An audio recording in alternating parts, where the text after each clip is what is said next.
Magluluto po tayo today ng steamed potato and shrimps gyoza.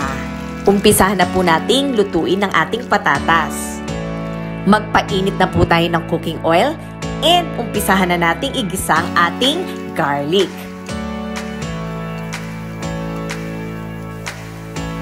Isusunod na po natin ang ating minced onions. Guys, ang gagamitin ko ay yung maliliit na hipon lamang.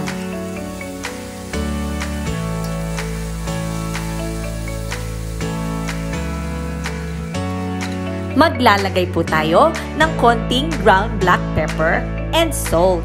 Timplahin lamang po ninyo sa inyong panlasa.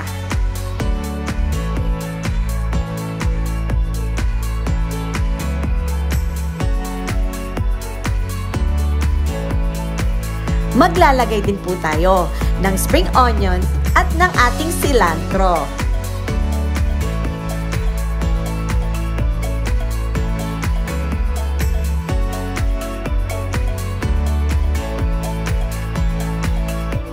Maglalagay din po tayo ng konting corn flour. Imimix lamang po natin sa water yan para maging thick ang sauce natin.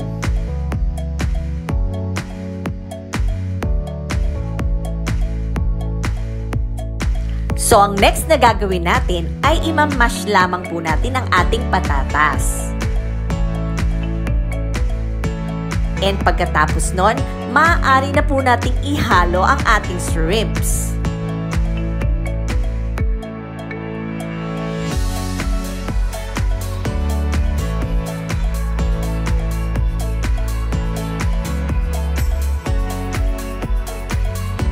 Maaari na po nating umpisahan na ilagay ang ating shrimp filling sa ating gyoza wrapper.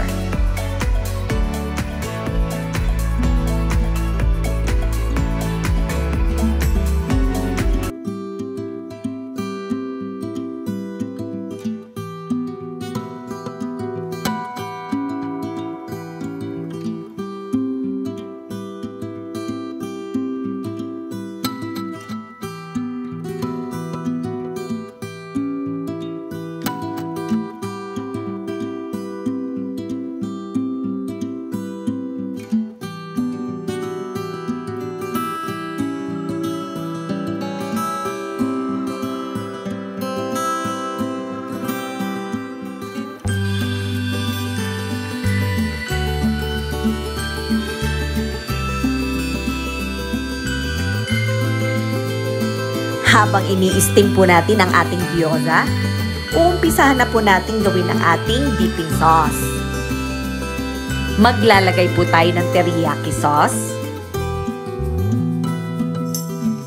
Meron din po tayong light soy sauce. And oyster sauce. Maglalagay din po tayo ng minced onions, minced garlic, and fresh sliced ginger. Gusto ko pong sauce yung medyo manamis-namis, so maglalagay po tayo ng granulated sugar. And then, meron tayong ground black pepper at siling labuyo. Kung ayaw nyo po na maahang, pwede nyo po tanggalin natin siling labuyo. Maglalagay din po tayo ng spring onions and ng cilantro. Masasarap ang ating sauce kung maglalagay tayo ng kalamansi or ng lemon juice.